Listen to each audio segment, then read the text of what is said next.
Hi everyone, I am Vaideh Narkar. I'm a graduate student in food science at the University of Minnesota and also a student researcher with the Plant Protein Innovation Center. My research project involves developing camelina as a plant protein ingredient for food applications.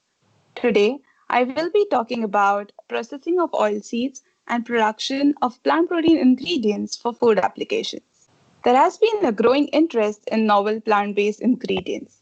Increases in vegan, flexitarian, and health conscious consumers and growing interest in sustainable and environmental friendly sources are driving the popularity of plant protein ingredients. Developing camelina and pennycris will provide environmental benefit as well as address a commercial need. Therefore, their utilization is aligned with current consumer trends. Both pennycris and camelina present an attractive choice for oil and protein ingredients. They are high in fat and protein. Moreover, they have a favorable amino acid composition, which is important for labeling of high protein food products. Food producers are seeking for plant protein alternatives that deliver optimal nutrition, functionality, and flavor. The plant protein ingredients from these oilseeds are non allergenic as of yet and non GMO. Therefore, they have a potential to replace the traditional protein ingredients such as soy protein for achieving a cleaner label. This is the food value chain for oilseeds. It starts with breeding and crop production, goes through the processing and production of value added products, which are then distributed and consumed. The focus of food science in this food value chain is processing and production of oil and protein components. And in our lab, we are focusing mainly on the processing and modification of the protein component. Now, once these components are isolated and modified, they are analyzed for their functionality that, that is relevant for food applications. The oil extracted from these oil seeds shows a great potential to be utilized in food applications. Previous research has shown that camelina oil has considerable oxidative stability due to the presence of tocopherols and phenolic compounds.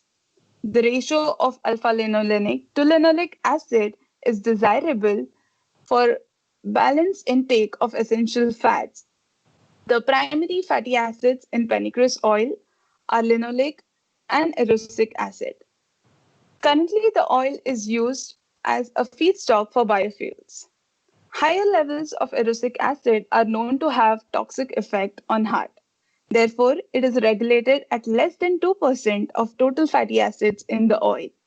Higher levels of erucic acid in these oils is one of the factors for its limited use in food. There are ongoing efforts to reduce the erucic acid content in these oils. Through such efforts, its potential for food use is being increased. Oil can be extracted from these oil seeds using mechanical pressing, solvent extraction, supercritical carbon dioxide, or a combination of these methods. In our lab, we use a hydraulic press, as you can see in the picture, to extract the oil and obtain the cold press cake. The cold pressed camelina cake and extracted oil can be seen in the picture.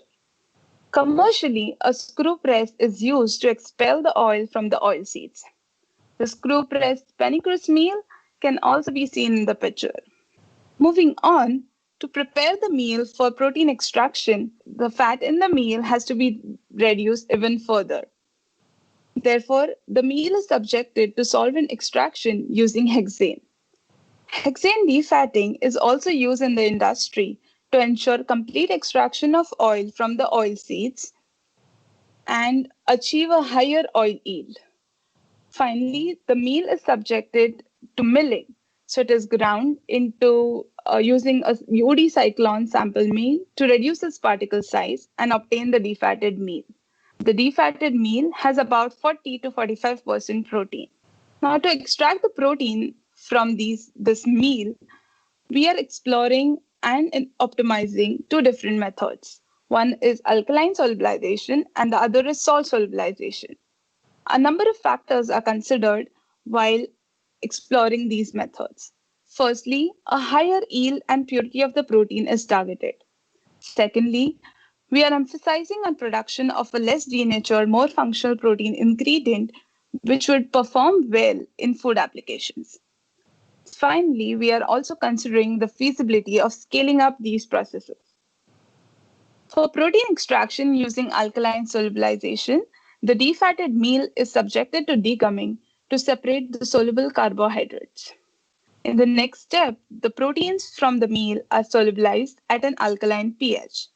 Depending on the specific protein, different parameters such as solubilization pH, time, temperature are optimized.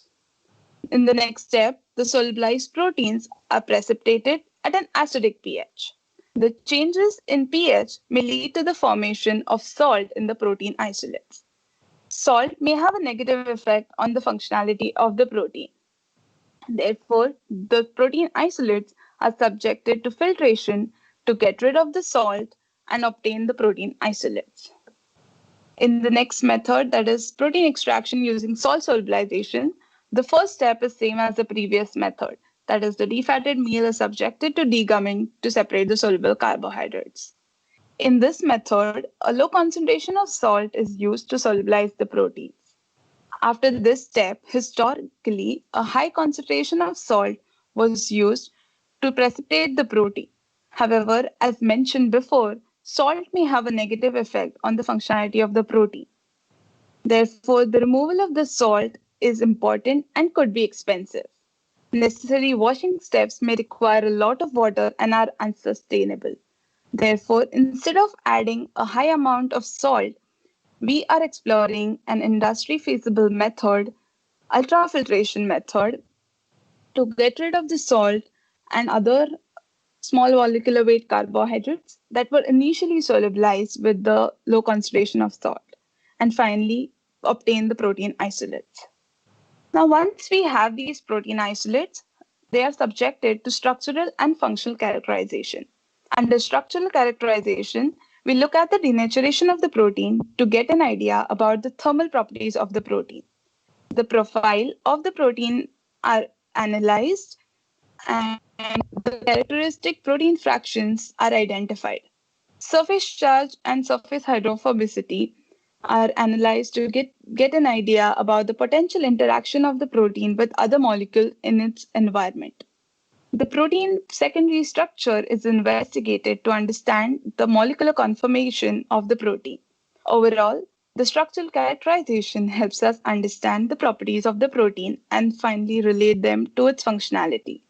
Coming to functional characterization, we measure the solubility of the protein isolates to analyze its potential use in beverages. Water holding capacity and gelation properties are investigated to understand its potential application as meat analogs.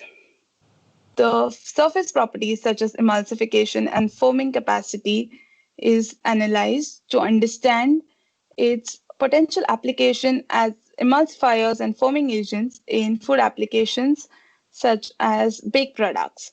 In the next section, Rachel will be discussing more about the application of these oilseed ingredients in food. Finally, in our lab, we are also exploring different strategies to improve the functionality of plant proteins. For example, the Pennycress protein isolates will be subjected to physical alteration using cold plasma aimed at developing a texturized protein for meat analogs. Breeding efforts at the University of Minnesota have identified Pennycress and Camelina lines with higher protein content. We will be screening the protein isolates from these lines for differences in protein profile and functionality.